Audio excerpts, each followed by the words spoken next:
Sempat ada harapan. Ya, sempat. Namun, semua berakhir pahit. Baru-baru ini terdengar kabar bahwa awalnya, pemain berstatus naturalisasi diperbolehkan bermain di IBL musim 2021 yang akan diadakan Januari mendatang. Hal itu tentunya membuat beberapa pemain naturalisasi menjadi antusias, termasuk Ibrahim Enguio Lopez atau yang kita kenal dengan nama B-Boy. Namun ternyata, harapan tersebut sirna. Alasannya, akan kami bahas dalam episode kali ini berjudul Ada Apa Dengan B-Boy. Sebelum lanjut, jangan lupa like dan subscribe ya. Simak ulasan berikut ini. Bila ditanya, apakah B-Boy seorang pemain yang hebat? Jawabannya adalah bisa iya dan bisa tidak. Bila Anda membandingkannya dengan pemain lokal, jelas jawabannya adalah ya. Tapi bila Anda membandingkannya dengan pemain-pemain naturalisasi Indonesia yang lain, seperti Brandon Jawato, Lester Prosper, Jamar Johnson, dan lain-lain, mungkin Anda akan berpikir dua kali. Namun alangkah baiknya kita bahas karir B-Boy di dunia perbasketan terlebih dahulu. Ibrahim Enguio Lopez alias B-Boy lahir pada tanggal 31 Januari 1988 di Alabang, Muntinlupa, Filipina. Itu artinya, sekarang ia berusia 32 tahun. Ia adalah anak paling bungsu dari total 6 bersaudara. Ia memiliki darah setengah Indonesia dan Filipina. Darah Indonesia ia dapatkan melalui ayahnya, yang merupakan warga negara Indonesia. Ayahnya berasal dari Bali, sedangkan darah Filipina tentunya ia dapatkan dari ibunya, yang merupakan orang asli Filipina. B-Boy bertinggi 183 cm, yang artinya ia bermain sebagai guard atau forward bila ia bermain di Indonesia. Berbeda dengan negara Indonesia yang olahraga nomor satunya adalah sepak bola, Filipina merupakan negara yang olahraga nomor satunya adalah bola basket. Hal tersebut tentunya berpengaruh besar bagi ketertarikan B-Boy untuk bermain bola basket. Ia pertama kali diajari bermain bola basket oleh pamannya.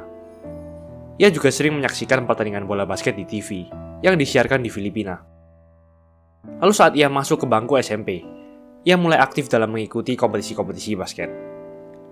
Ia berusia 13 tahun dan bermain untuk tim sekolahnya. B-Boy memiliki hobi untuk menonton film horor dan hangout di sela-sela waktu luangnya. Ia melanjutkan pendidikannya di University of the East. Lalu pada tahun 2010, ketika ia berusia 22 tahun, ia memulai karir profesionalnya. Ia bermain di tim basket UE Red Warriors, yang merupakan tim basket di universitasnya, yang telah tergabung dalam University Athletic Association of the Philippines. Ia berada di bawah kepelatihan Lawrence Johnson pada musim 72-73, dan di bawah kepelatihan pelatih Jerry Cordinera pada musim 74-75. Lalu ia bermain di tim Cobra Energy Drink Ironman, tim basket Liga PBA D-League Filipina, yang berada di bawah naungan Asia Brewery Inc. Lalu pada tahun 2012, ia bermain di tim Boracay Rum Waves, yang merupakan tim penerus dari Cobra Energy Drink Ironman. Di tim tersebut, merupakan tim terakhirnya bermain di Filipina. Lalu pada tahun 2013, ia memutuskan untuk bermain di Indonesia, tepatnya di tim Aspak Jakarta.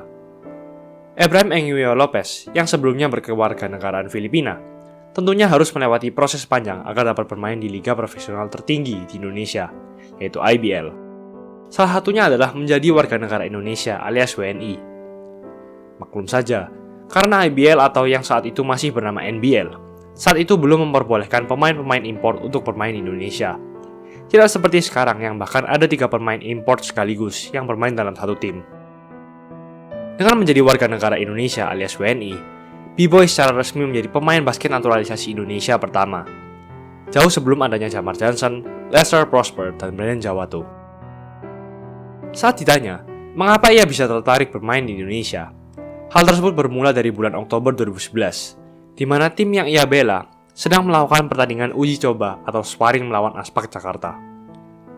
Lalu di pertandingan tersebut, ia secara tidak sengaja berkenalan secara singkat dengan tim manajemen Aspak Jakarta, hingga akhirnya tim manajemen tersebut tertarik untuk merekrut B-Boy untuk bermain di NBL. B-Boy sebenarnya sudah berada di Indonesia pada akhir 2012, namun ia mulai tinggal menetap di Indonesia pada bulan Februari 2013. Debutnya di kompetisi basket tertinggi di Indonesia, yaitu NBL, ternyata sangat impresif. Ia mencatatkan rata-rata 12,9 points per game, 5,8 rebounds per game, serta 1,7 steal per game dalam musim 2013-2014. Rata-rata statistik tersebut mengantarkannya meraih 3 penghargaan sekaligus dalam musim NBL 2013-2014, antara lain Rookie of the Year, Sixth Man of the Year, dan juara NBL.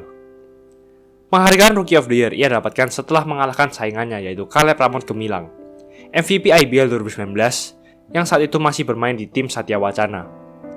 Saat NBL 2013-2014 seri 2, ia pernah mencetak 31 poin dan 10 rebounds. Ia juga sangat disukai oleh fans karena slam dunk-nya. Ia pertama kali melakukan dunk saat seri 3 di Solo. Lalu saat seri 4 di Bandung, ia melakukan alley-oop dunk sebanyak 2 kali. Spontan hal tersebut menjadi viral karena alley-oop dunk memang sangat jarang dilakukan di Indonesia pada masa-masa tersebut. Namun sayangnya, musim pertamanya di IBL merupakan musim terbaiknya. Di 2 musim berikutnya di IBL, tepatnya musim 2014, 2015, dan 2016, statistik B-Boy menurun. Puncaknya pada musim 2016, di mana ia hanya mencatatkan 7,5 points per game saat regular season dan 8,7 points per game saat playoff, serta tak berhasil mengantarkan Aspak menjadi juara di musim 2016. Di tahun 2015, ia sempat masuk dalam skuad timnas basket Indonesia di SEA Games 2015 dan menyumbangkan medali perak. Lalu di tahun 2017, lagi-lagi ia masuk ke skuad timnas Indonesia pada SEA Games 2017 dan berhasil menyumbangkan medali perak lagi. Namun seusai SEA Games 2017, ada kontroversi di mana nama B-Boy yang merupakan anggota naturalisasi Aspak tidak tercantum di tim IBL manapun. Hal itu terjadi karena di tahun 2017, tim yang sudah memiliki nama naturalisasi hanya boleh memiliki 1 pemain asing tambahan. Aspak saat itu sudah memiliki nama Anthony Hargrove sebagai pemain asing. Namun ternyata Aspak mendatangkan pemain asing lainnya, yaitu Pierre Henderson, dan alhasil B-Boy tersingkir dari roster Aspak karena kalah bersaing. Sempat masuk dalam draft pemain PBA, namun B-Boy mengurungkan niatnya bermain di Liga Filipina tersebut. Dan akhirnya B-Boy memilih untuk bermain di tim CLS Knights Indonesia, yang berlaga di IBL pada musim 2017-2018, dan dianggap sebagai pemain lokal. Namun di CLS, B-Boy lagi-lagi kurang bersinar dengan torehan hanya 4,2 points per game. Setelah kontraknya selama setahun di CLS habis di tahun 2018, ia tak bermain lagi di Indonesia. Terakhir, ia bermain di Filipina membela tim Muntinlupa Tigers di Liga MPBL. Kita kembali ke topik utama kita, yaitu ada apa dengan B-Boy. B-Boy kembali ramai diperbincangkan di sosmed karena awalnya ia memposting bahwa ada sebuah harapan bagi dirinya untuk bermain kembali di IBL. Ia dirumorkan akan bermain di tim NSH yang sudah berganti nama menjadi NSH Mountain Gold Timika akibat merger dengan tim basket asal Papua di IBL musim 2021 Januari mendatang. Alasannya adalah ada 8 tim lain yang tidak setuju bila B-Boy bermain di IBL. Hanya ada 3 tim yang setuju bila ia bermain, antara lain Pacific Caesar, NSH Mountain Gold, dan Bali United. Banyak orang yang menyalahkan peraturan IBL yang menyebabkan B-Boy tak boleh bermain, padahal ia sudah menjadi warga negara Indonesia. Definisi pemain naturalisasi memang berubah-ubah. Di musim-musim lalu, pemain naturalisasi disamakan dengan pemain asing. Contohnya adalah Jamar Johnson yang merupakan WNI, namun dianggap sebagai pemain asing saat membela Satria Muda. Namun di musim ini, pemain naturalisasi adalah pemain yang sudah menjadi WNI minimal 1 tahun dan mendapat rekomendasi dari Perbasi. B-Boy juga punya keturunan Indonesia dari ayahnya. Sehingga dari pihak IBL, mereka memberikan lampu hijau. Dan keputusan B-Boy untuk boleh atau tidak bermain di IBL diserahkan ke semua klub masing-masing. Namun ternyata, karena hanya ada 2 pemain naturalisasi yang tersedia untuk bermain di IBL 2021, sementara klub IBL totalnya adalah 11 tim, mungkin saja tim-tim melihat potensi terjadinya ketidakseimbangan, sehingga 8 tim menolak pemain-pemain naturalisasi bermain, dan sepakat untuk memperbolehkan pemain naturalisasi bermain pada IBL musim 2022. Hingga akhirnya, B-Boy membuat 2 postingan yang sangat menyedihkan, di mana ia merasa dikhianati.